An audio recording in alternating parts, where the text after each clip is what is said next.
Okay, well, welcome back. And so,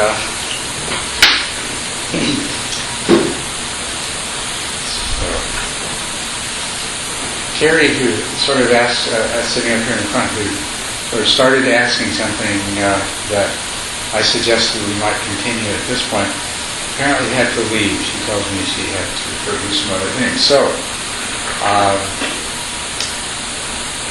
I guess we won't be pursuing her questions to start with. Maybe somebody else has some. Yes?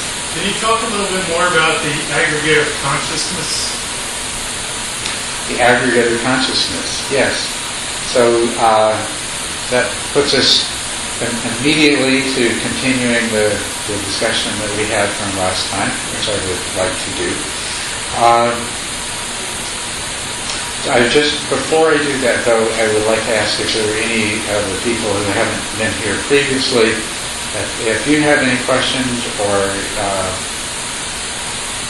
do I need to give you a little bit of a background on what we're talking about here? Yes? You'd like to you have other questions? Or, yeah? A little bit of the background. Yeah, I think that's a good idea. So,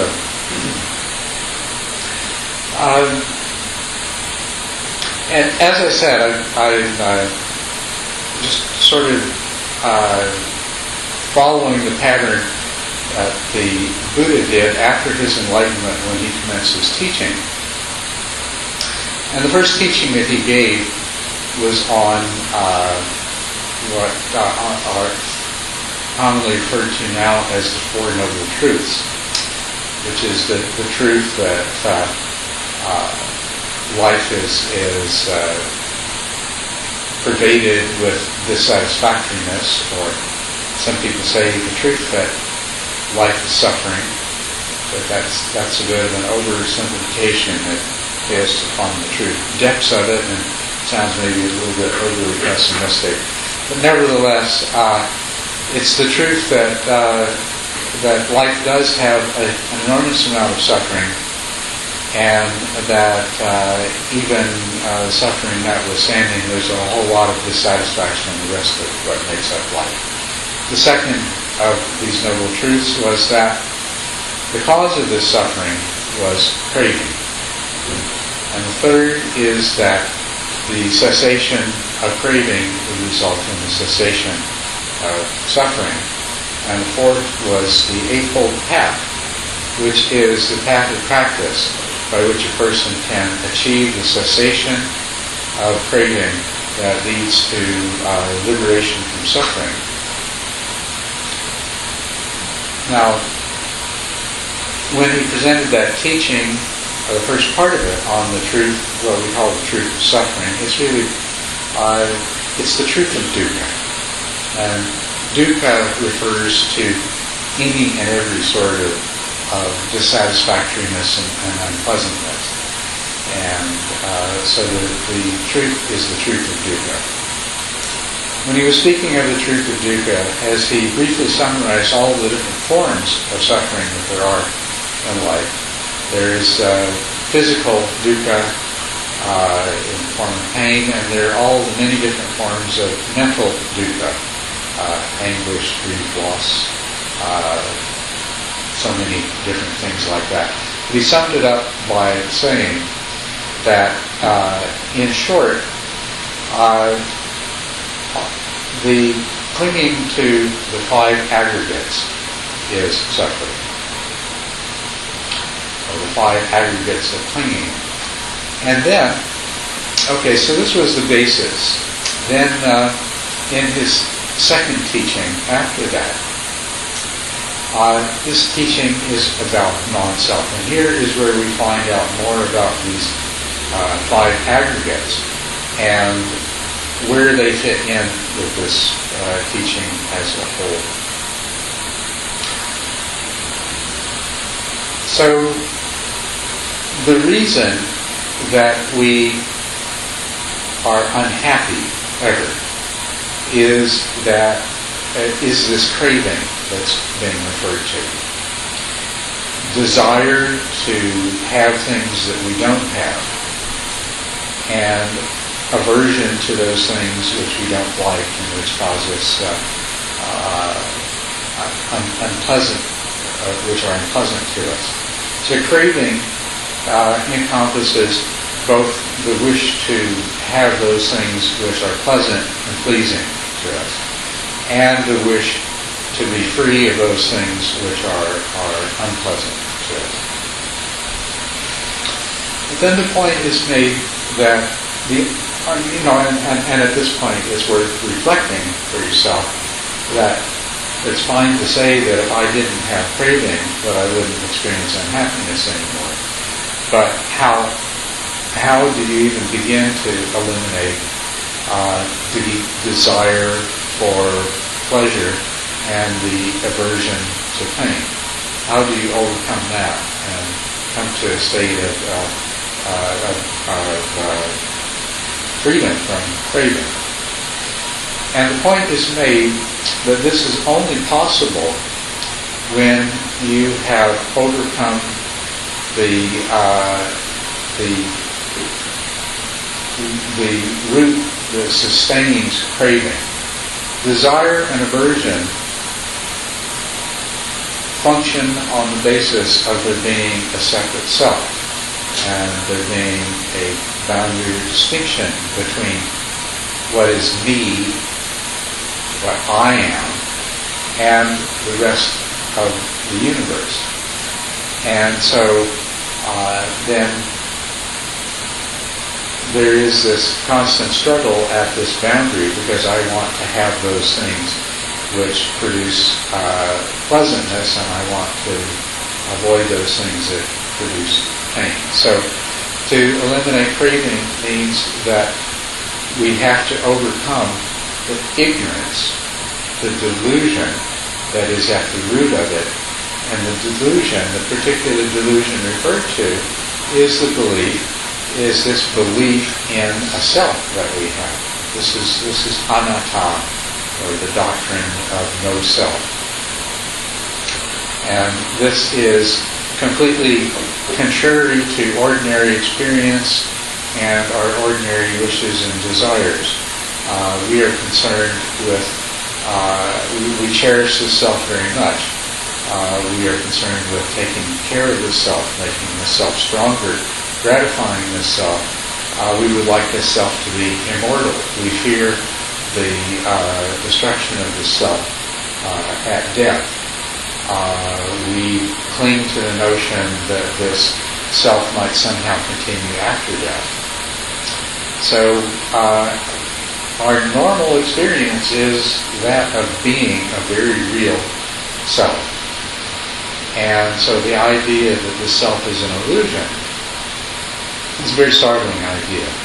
As a matter of fact, what made the Buddha such a unique teacher and what caused this set of teachings that we call Buddhism to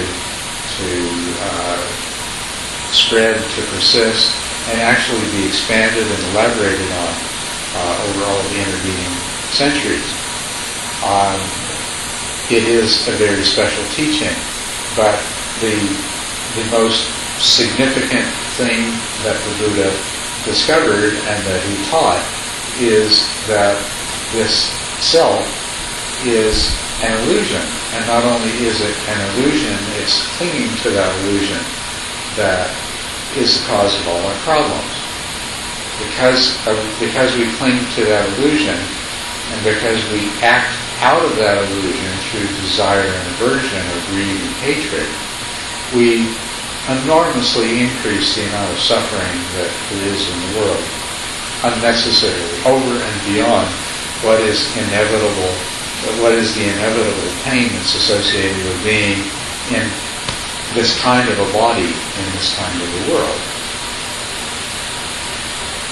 So we increase it due to our clinging to the illusion of self and acting out of greed and hatred, desire and aversion, craving in all of its forms, and therefore increase everyone's suffering. But it's also the cause of our own suffering, because when you examine suffering, dissatisfaction, happiness, what you find is that you are experiencing it because you crave things to be different than the way they are. It's a place of non-acceptance. But anyway, in terms of how do we follow this path to freeing ourselves from this innate tendency to craving, and we find that the answer is by penetrating the illusion of self that we are clinging to so strongly.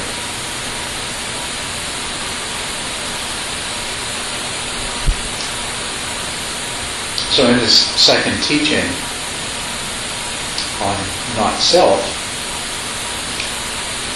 what the Buddha did is point out that these 5 categories, or 5 constituent elements, if we look at a literal translation of the original terminology he used,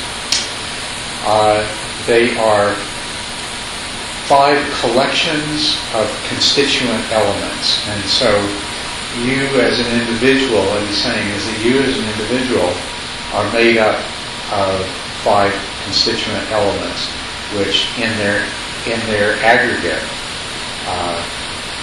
make up everything that you experience yourself to be and everything that you think you are and your entire life experience. And then he invites us to, first of all, nothing's to be accepted on faith. So first of all, what we need to do is to convince ourselves that indeed these 5 aggregates do encompass everything that we have ever directly experienced and that we can know as being ourselves as an individual. So that's the first thing. And then the second thing is having satisfied ourselves that indeed everything that we are is included in these 5 aggregates. Then to satisfy ourselves that the self that we have believed in is nowhere amongst those. It's neither something in addition to that, nor is it in that. It is an illusion. An important thing to understand is that an illusion, when we say something's an illusion, we're not just simply saying that something doesn't exist. If I say, or it doesn't matter the example. If I say something's an illusion, what doesn't exist is what I believe it to be. It doesn't exist in the way it appears to me. It doesn't exist in the way I understand and believe and accept it to be. It's not saying, it's not negating absolutely the existence of that thing, but it's saying that it is other than what it appears to be. So this self, interestingly enough, when you look for it, you cannot find it. When you examine it rationally and logically, you find that it's an impossibility. Now, it goes beyond that. The way that we ordinarily perceive the world is as a self, but as a self in a universe of objects which we perceive as each having their own self-nature as well. So we perceive ourselves as a self in a universe of objects which are another kind of self, that are ourselves in their own right. And this too is an illusion.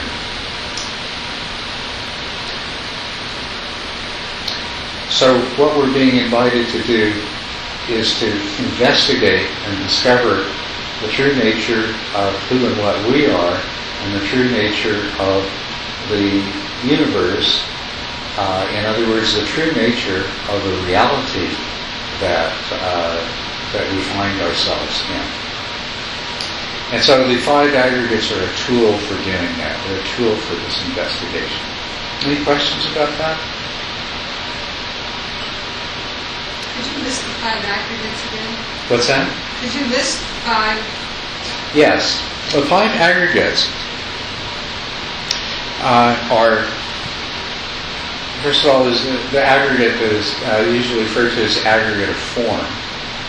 And that's a translation of the word rupa, which can be taken to mean materiality or physicality. Okay? So in terms, if we were saying, if we're looking at the aggregate of rupa, or the aggregate of form as it applies to this is what an individual is, it would be the material aspect of what we are. Then, in addition to that, the other 4 aggregates are all mental in nature, they're non-material. And these are the aggregate of feeling, of which there are basically 3 types of feeling: pleasantness, unpleasantness, and neither pleasant nor unpleasant. But practically, and this is an important thing, when we examine pleasantness, unpleasantness, we find that there is pleasantness and unpleasantness that arises from the physical, and then there is the pleasantness and unpleasantness that arises from the mental. So there's really 5 kinds of feeling. There's mental unpleasantness, and there's physical unpleasantness. There's mental pleasantness, and there's physical pleasantness, and then there's neutral feeling. So feeling is one of the aggregates that's associated. Now, the other 3 mental aggregates are consciousness, perception, and what are called mental formations. Mental formations is the aggregate of all of the thoughts and ideas and emotions and intentions and memories that are the mental formations, mental constructs that are that part of our individuality. The perception of the consciousness is what takes either sensations or mental objects as objects to be known. Perception is the way in which they are known. It turns out that our perceptions depend upon our mental formations. So that when you hear a sound, you have the perception of a car driving down the street. So that's the result of your mental formations, your previous experiences, your memories, your concepts and ideas and so forth that interpret the raw sensory information, and there arises a perception of the sound.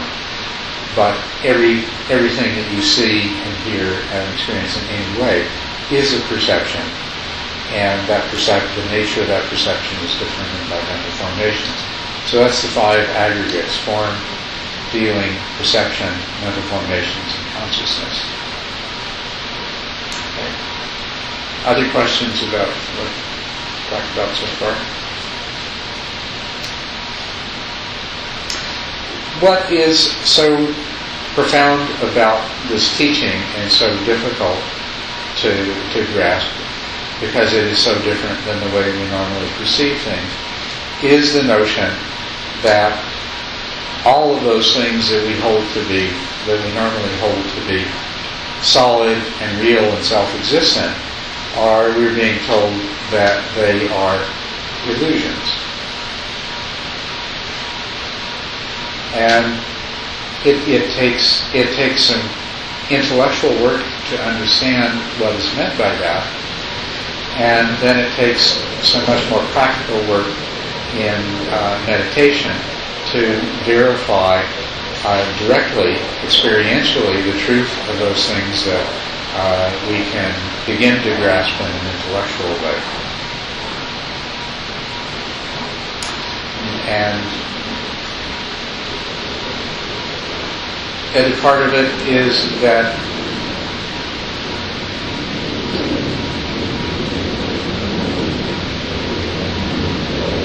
what happens happens as a result of the end of the process is we acquire a certain kind of wisdom, not an intellectual understanding, but wisdom in the most profound sense of a direct knowing. The effect that has on us as the individuals consisting of the 5 aggregates that we are is that once we've acquired that wisdom, our perceptions are profoundly different, and this leads to our actions being profoundly different.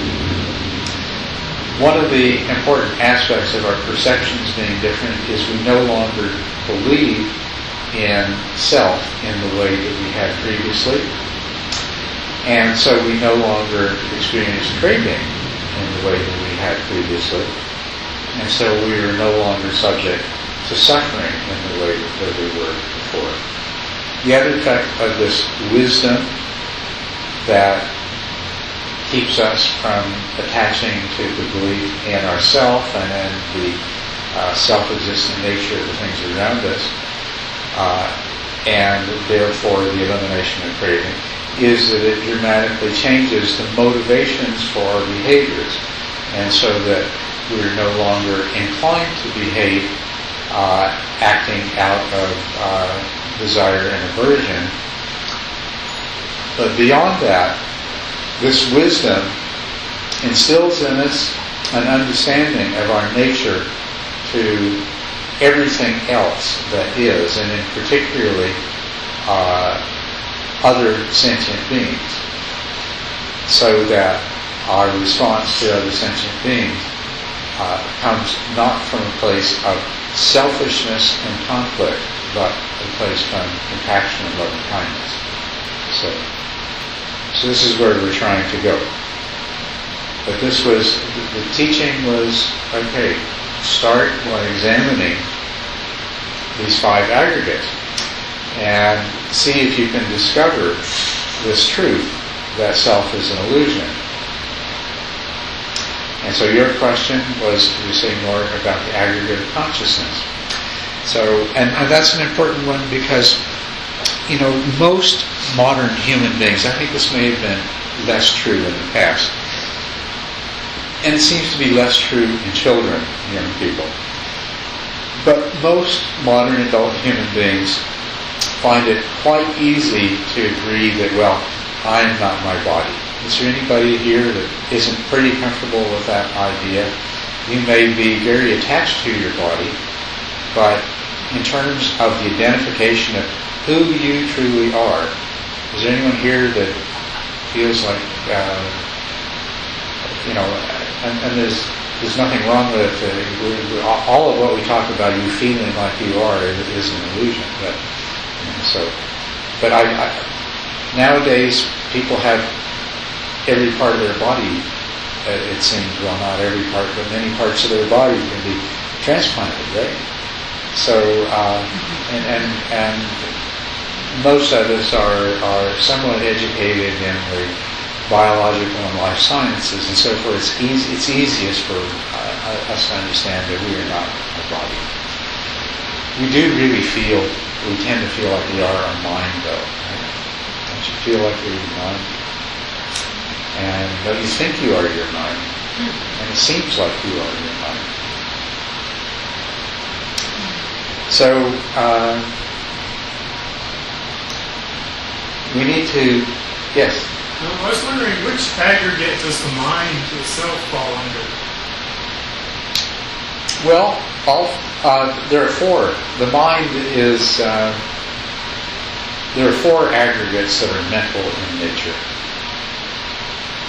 And so the mind is that combination of mental formations, perceptions, feeling, and consciousness.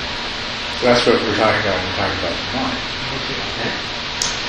Now, we look at those and we can, your feelings of pleasantness and unpleasantness. It's interesting how powerful they are, and how direct and raw sort of is the nature of those when you examine them. When there is pain, it is very much your pain, right? there's a very strong identification with it. But on the other hand, you probably don't intellectually think to yourself, well, I am my pleasure and pain, do you? But you feel as though there is a self that experiences that pleasure and pain. And so that, in a sense, that pleasure and pain belongs to, it's mine. Okay, so if you examine your reaction to pain intellectually, then you'll discover that, yes, whatever it is that I really think I am, it's something other than the pain itself, because that myself appropriates the pain or the pleasure.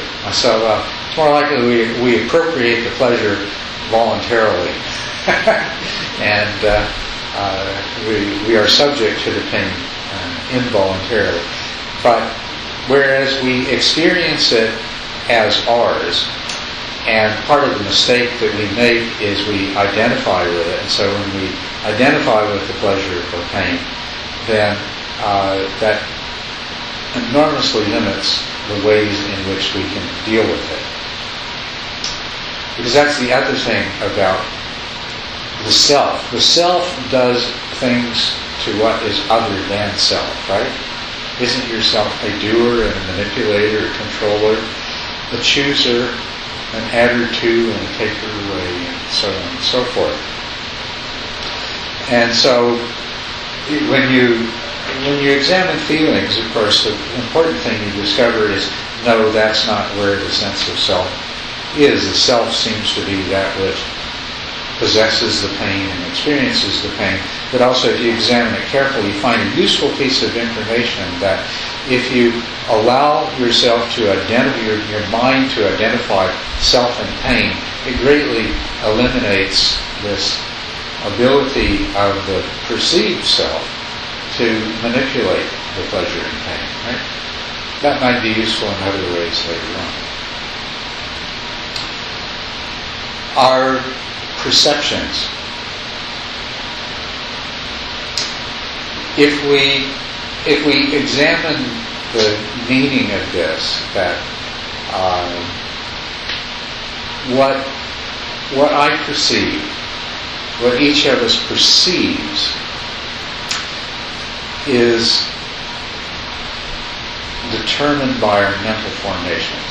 So it's a representation of reality that arises in our mind. It's a representation of whatever part of the supposed universe that we focus our attention on in a moment. And we can, with some reflection and examination, satisfy ourselves to the truth of this, that any perception I have, the nature of that perception is determined by all of the mental formations that I bring to the act of perception. Is there anybody that maybe is not certain about that and would like to have that, needs to have that explored more deeply? I think it's something that probably most of us have already thought about enough and observed enough that it's reasonably clear, but I want to make sure we may, the more you explore and investigate that, the more revealing that it becomes. The average person on the street who's never given a tremendous amount of thought to these things either can immediately grasp or fairly quickly grasp the degree to which their previous experiences, etc., determine their perceptions.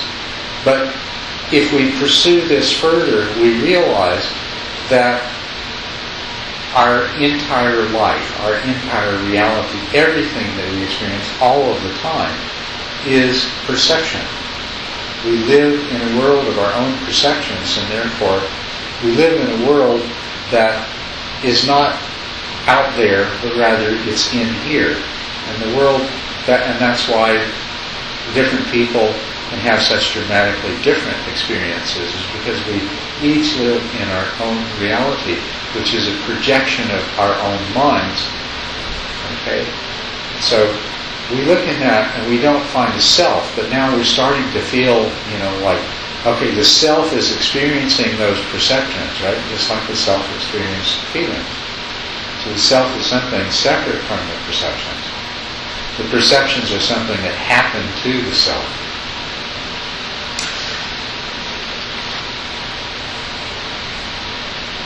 There's, the ghost in the machine.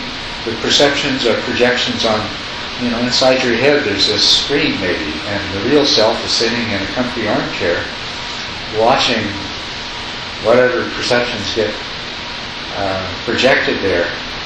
And so now you've figured out that, things aren't necessarily exactly the way they're projected there, but I'm still me here sitting in my chair looking at the screen of the perception. See, so the sense of self is still there. So we've got to look a little farther and see if we can find it. Now, what is most uniquely you about these mental formations, or about these 5 aggregates, is the mental formations. What makes me different from you is I have a completely different set of mental formations, right? Every one of us. From the time we were born, and perhaps sometime before that, we have been having experiences. And we have, our mind has constructed, has created constructs, mental formations out of those experiences. And then, of course, when we learn to communicate with other minds through speaking and reading, of course, we also took on a whole lot of other mental constructs that we didn't make ourselves, but we incorporated them into our growing collection of mental constructs. So we have this collection of mental formations that functions to interpret an experience, and that gives rise to the perception we have and the feelings we have. And then from that may arise emotions, and from that may arise craving, and from that may arise intentions to carry out particular actions. And these, in fact, are all mental formations as well. The volition to perform an action in response to an experience arising is a new mental formation, right? You with me on that? And that new mental formation, that volition that arises now, is conditioned by all the mental formations that we brought with us into the experience of the moment. But once it's been generated, it becomes a part of them. And it's not an independent part of them, they're all interconnected. Or at least it's obviously interconnected with all of those things which we're directly involved in conditioning it. So it's going to be a part of our future experience as well. So you might say, this mass of mental formations, this is the self. This is me. And of course, yes, when I felt like my mind was myself, that's what I was feeling like was myself. That's who that's my personality. Yeah, that's the kind of guy I am, That's who likes some things and doesn't like these other things. Right?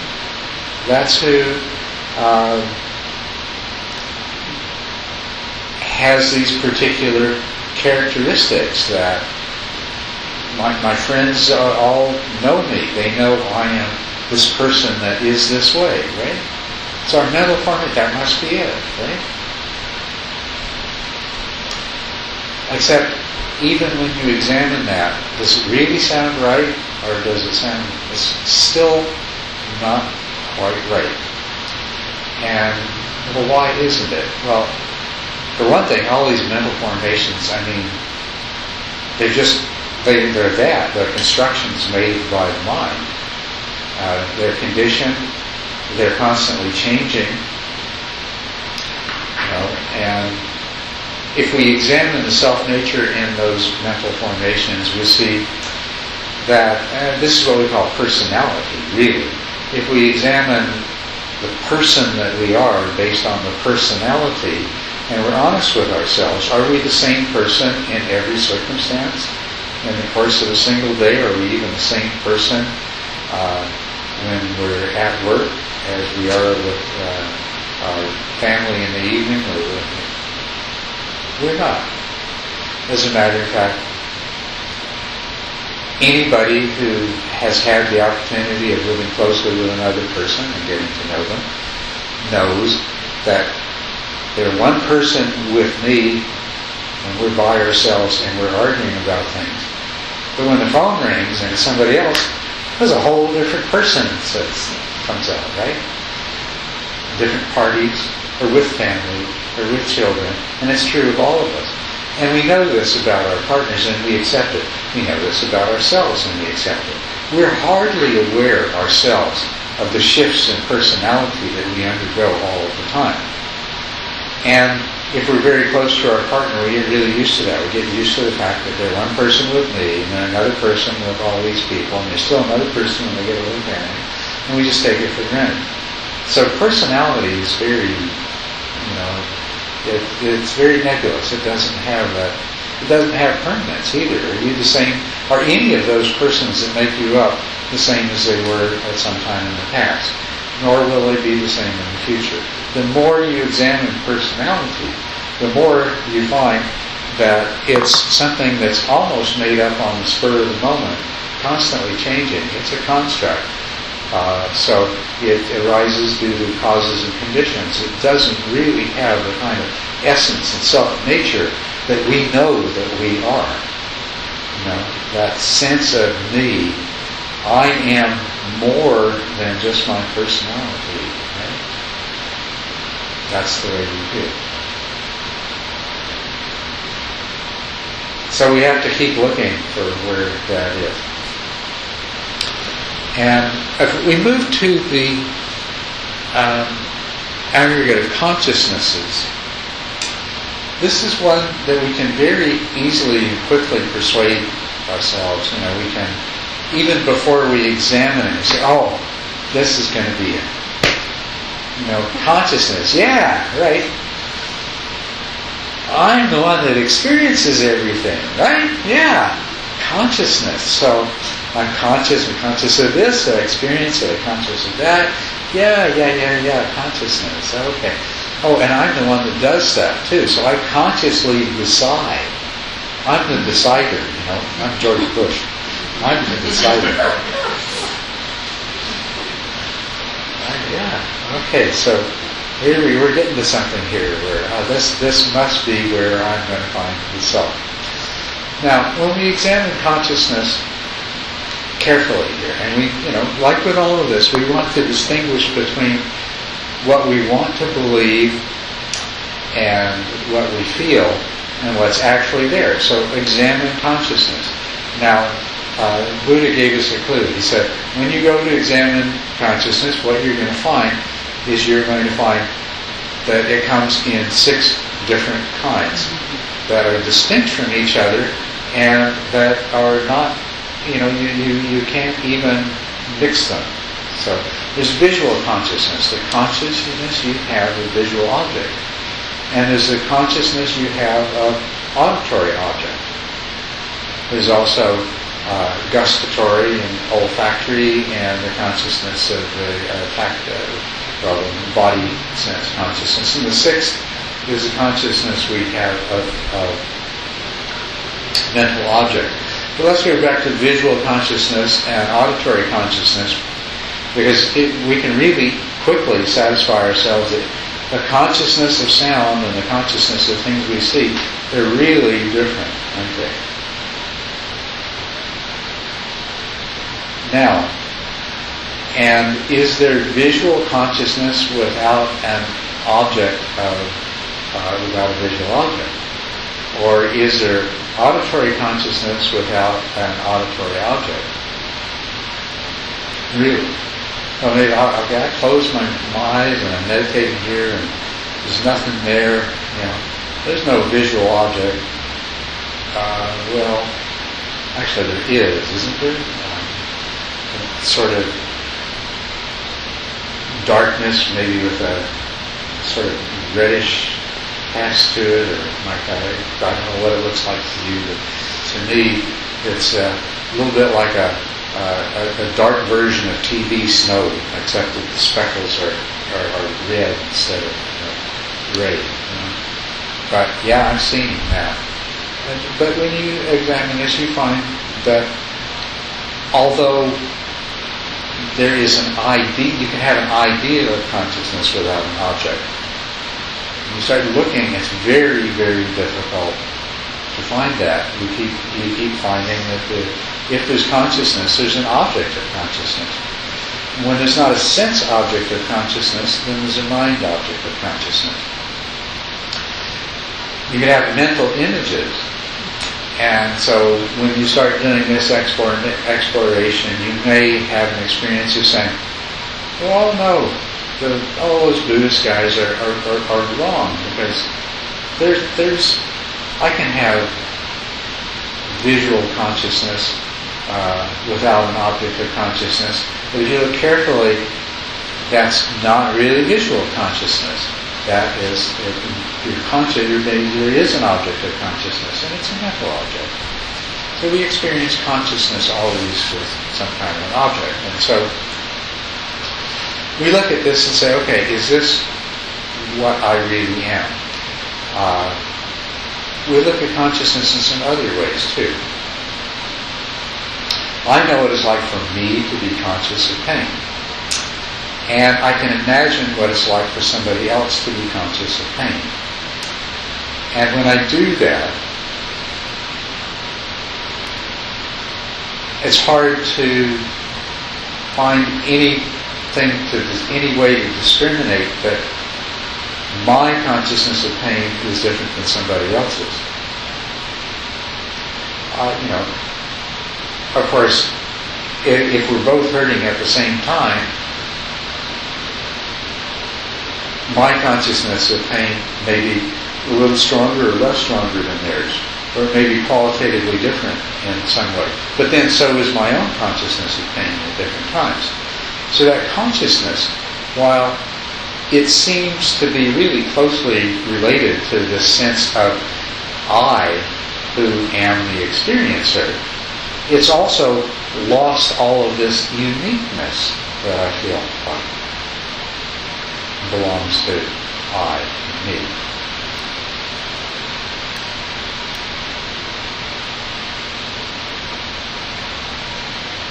Yes? There are three words, and they seem to be used interchangeably. One is consciousness, one is awareness, and the other one's mindfulness. Yeah. Are they all synonymous? No, they are absolutely not synonymous. They get mishmashed together terribly. I haven't been able to find any clear, universally agreed upon definitions that would clearly distinguish between awareness and consciousness in English. So in English, they're often used interchangeably. But I have co-opted awareness to mean that which registers on the mind or on the nervous system, and consciousness to mean that uniquely subjective experience of directly knowing that we have. Okay? And so I do this because in our experience, we can be aware of something but only weakly conscious of it. Or we can be aware of something and be intensely conscious of it. So I needed a vocabulary to talk about about these differences, but this is something that I've done, and the way we use them in English, they aren't clearly discriminated, and it can be confusing when they're used at different times in different ways. The word mindfulness, really, what it refers to, and here we've got the way mindfulness might be used ordinarily as part of the English language, and the way that you hear mindfulness used in the context of meditation practice in Buddhism. When we're speaking in the context of meditation practice in Buddhism, mindfulness is a translation of a particular word. What that word refers to is what I've been trying to find a way to describe adequately in English, and I have settled on fully conscious awareness, or what's called mindfulness is conscious awareness. And you can, your mindfulness can become more and more powerful and stronger and stronger. So I would say that the power of mindfulness corresponds to a more fully conscious awareness of whatever is the object of consciousness in the moment. Fully conscious awareness of it. And I think that the different people that you'll hear using these words are also trying to say the same things that I am. And so there's this tendency to settle on the word mindfulness, and many meditation teachers will be mindfulness, mindfulness, mindfulness. And it comes to be this very special, wonderful thing. Well, it is a very special, wonderful thing. But what it is fully conscious awareness. Put in other words, it's total presence. All of these other things that go along with it. And so it takes on this very special connotation. But they don't mean exactly the same thing, and they're used in different ways at different times. It can be confusing. Also, that the more fully conscious you are of something, the more likely you are to remember it. Would you agree with that? If you are aware of something, but only weakly conscious of it, for example, a fly lands on your arm and then it flies away. If I wait 10 minutes before I say, hey, you know that fly that landed on your arm? You might say, what fly that landed on my arm? But because it has faded from your memory. But if I said that 2 minutes afterwards, you'd say, oh yeah, what about it? Or something, anything that we're more fully conscious of, we're more likely to remember. So, mindfulness also is related to memory. The more mindful we are of something, the more likely we are to remember it. But then the other side of that is that we talk about mindfulness, practicing being fully conscious in your awareness. But the only way to do that is to remember to do that, rather than forget and get distracted and do something else instead. Likewise in meditation, be mindful of the breath. Well, what's going to happen is you're going to tend to forget to be mindful of the breath. And so mindfulness also is carrying with it this auxiliary connotation of remembering to have it. So that means a lot of different things. It doesn't mean exactly the same thing as consciousness and awareness. And this relates a little bit to the discussion we had before we meditated, which was that there is a technical language, and there's a lot of advantages to having a precise and technical language to talk about these things, even if it is dry. Anyway, going back to consciousness as an aggregate. So, the next thing that you might want to do is to practice being consciously aware of instances of consciousness as they come and go. Does that make sense what I said to you? Okay, good. It's a really important thing we do with meditation. So you do that then with the objective of seeing if you can locate the self in any of those acts of consciousness. So you hear something and you see, is there the self? See if you can find the hearer. There is the heard and the hearing, but can you find the hearer? There's the seen and the seeing, but can you find a seer behind the seeing? Also, the other thing that we associate with consciousness is conscious intention. We believe that we consciously generate intention and make decisions. And so it's looking to see in any intentional act, there is the intention, and then there is the act that flows out of the intention. But look to see, can you find the intender behind the intention? And you have to look, because your first, if you've never looked, most likely your first thought is going to be, oh, okay, yeah, I know the intent. That's going to be easy to find. But when you look, you're going to find, well, I shouldn't tell you what you're going to find, should I? You don't look. See if you can find that intender that you're expecting to be there. If there's no intender, then what you're going to find is an intention arises. And you can be conscious of the intention. It's a mental object. It's a mental formation, but it comes out just out of nowhere. There's that intention, and you're knowing it. And if you pay attention, what you'll see is very often an intention arises, and it's taken as an object of consciousness. And then afterwards comes this idea of, oh, I decided. And you might even find that illusion of I as the decider can make up all kinds of story about how you decided. But if you're honest with yourself and you really look, it's just the intention. I love doing this, and I recommend it highly. If you don't eat in restaurants, go to a restaurant just so you get to choose something on the menu. It's wonderful. Here you are. It's already been decided that you're going to order something from the menu, but what? And the thoughts that come, and you might find, if it's me, there will be some thought associated with the cost of it. I mean, whether I'm paying for it or whether somebody else is, if somebody else is treating me to lunch, I don't want to, or maybe I want to wait and see what they order first before I look at that side of the menu.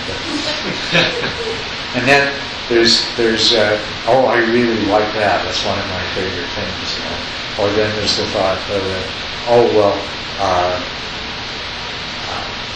but the ingredients in this, they're not really good for me. There's a lot of fat.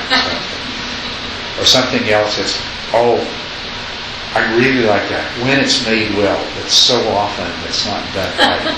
It's like a well-done chili relleno is just, but hardly anybody does chili rellenos the way I like them. That sort of thing. So you find all these thoughts, but watch to see the actual, see if you can catch the actual decider. See is there a self that is bringing these considerations up? And is there a self that is going to make the decision based on it? It's a really good opportunity to observe, to make this observation and see if you can locate and discover the self. And that brings up the practical question of when do you do this? You're describing doing this in real conscious alert daily life. Yes. Do you also do it in meditation? You also do it in meditation. That's where you learn to do it, and that's where you acquire the skill. So let's talk some nuts and bolts meditation. You sit down and you say, I am going to observe the sensations of my breath, tip of the nose with great detail. And so, there they are, beginning, sensation again, pause, beginning, and so forth. If you become really immersed in following the sensations of the breath, what what every meditator early in their career will experience, and actually it takes quite a bit of meditation before this isn't the common experience. Here you are immersed and following these sensations as they unfold, and really all of a sudden you're somewhere else. And you've been somewhere else for a little while. Might have been 5 seconds or it might have been 5 minutes. How did that happen?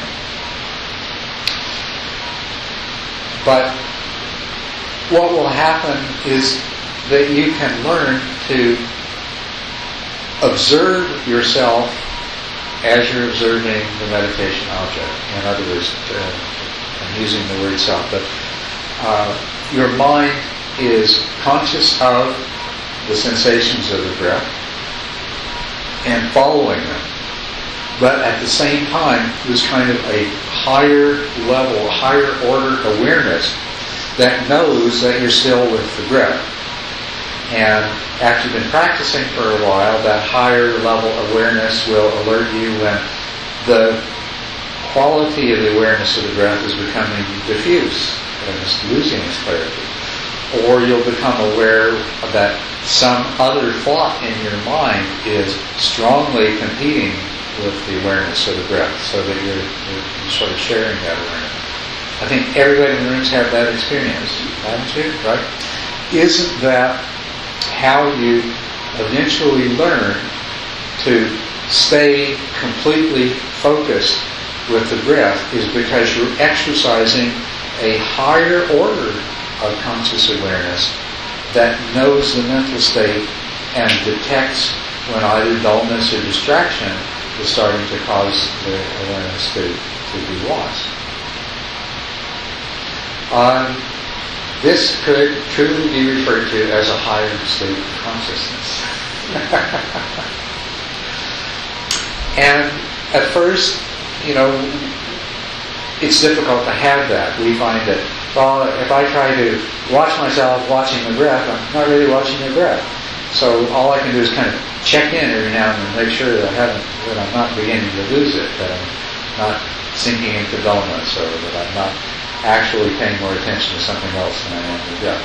But if you keep doing that in your meditation, after a while, it becomes really natural to know what your mind is doing as your mind is doing its meditation thing. I call that introspective awareness, introspective mindful awareness. It is exactly the same mindful awareness that allows you to, that gets stronger and stronger and allows you to take the sensations of the in and out breath that at first were sort of vague and rapidly flowing and very difficult to capture.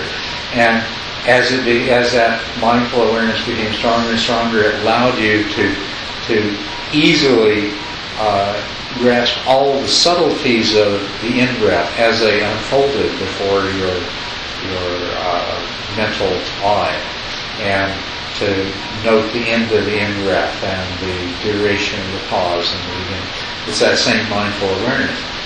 As it becomes stronger and stronger and more powerful, it can be exercised on these two levels simultaneously.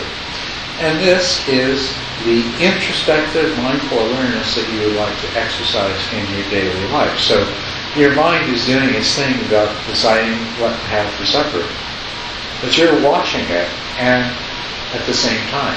And not only are you watching it, but you can be watching it with a specific objective in mind as to, well, where is the self in this?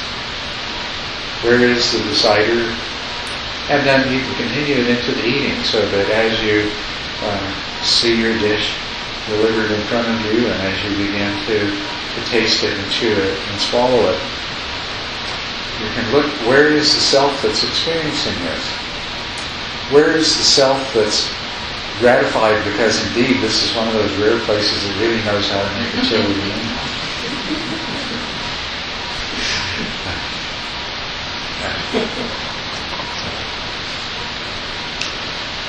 But what we're talking about here is that inner that exploration of the inner reality, and in specifically in pursuit of this elusive self that we started out so confident, so absolutely certain that was not only there but kind of occupied most of the space inside here. But the more we look for it, the harder it becomes to find. My first meditation teacher used to like to read C.S. Lewis, The Hunting of the Snark. And he called meditation snark hunting. It took me a long time to figure out, what's he talking about? Oh, yes, okay. Snark hunting. Go snarking.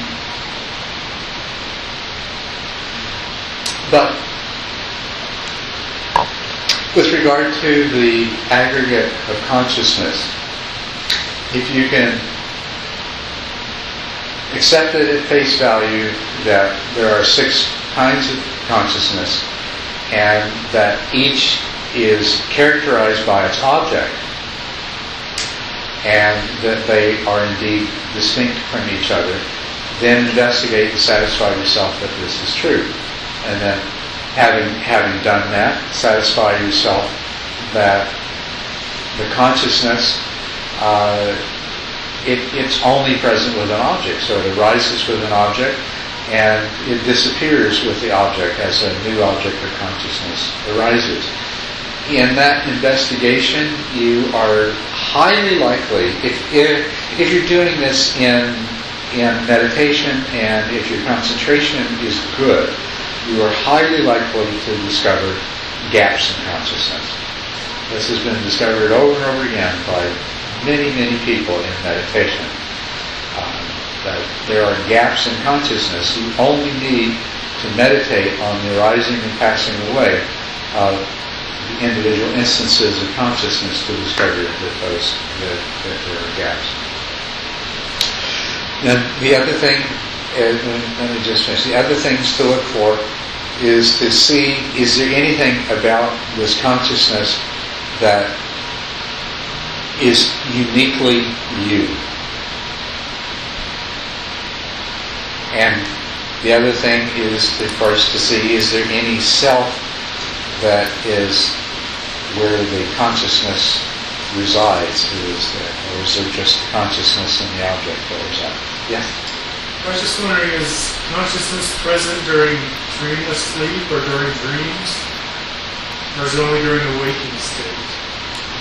No, there is a kind of consciousness that, well, definitely consciousness is present in dreams, right? But often we can't remember the objects of consciousness, but we remember that we had a dream. But there is also a kind of consciousness that's present in the deep stages of sleep as well, which in the deep stages of sleep, even the short-term memory is not functioning, and so you can't remember any objects of consciousness there. But there is a kind of consciousness present. With gaps between it too? What's that? Are the gaps there too? The gaps must be there too. I can't say that. I know that there is consciousness in dreamless sleep, but I'm not enough of a yogi to tell you whether there's gaps in the consciousness of dreamless sleep. The text called the Abhidharma would tell us that indeed there are the gaps, but there are gaps there, and that in dreamless sleep there are individual moments of consciousness. Although that has not been a universally accepted understanding.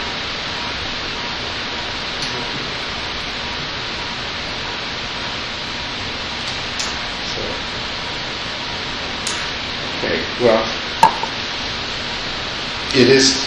I've already gone overtime a little bit, and as you know, I'm happy to go overtime more if you want me to. But you may have put off your suppers and sat here so long that you don't want to do that.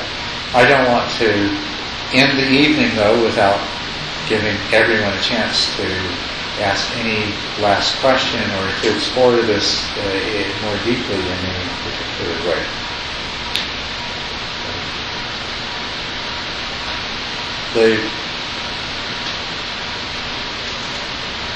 This search for the self that we believed in it's a very important thing. And if the end of the search were to discover that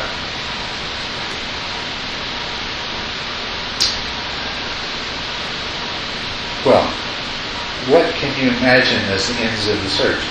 If you are either going to discover the self that you always believed in, or you're going to discover that there's nothing there at all, right? Or you're going to discover that, and I'm not sure what nothing there at all means. Maybe that means that nothing really exists. Or you're going to discover that there is something there, but it's nothing at all like what you thought it was. So those are the possibilities. And when you carry your research right as far as it will go. And the 5 aggregates they're merely a tool for doing this. There's actually other tools for doing the same thing.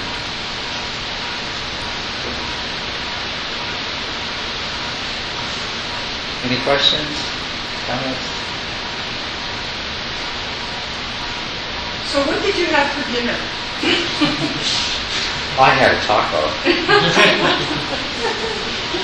They didn't even offer chili or anything.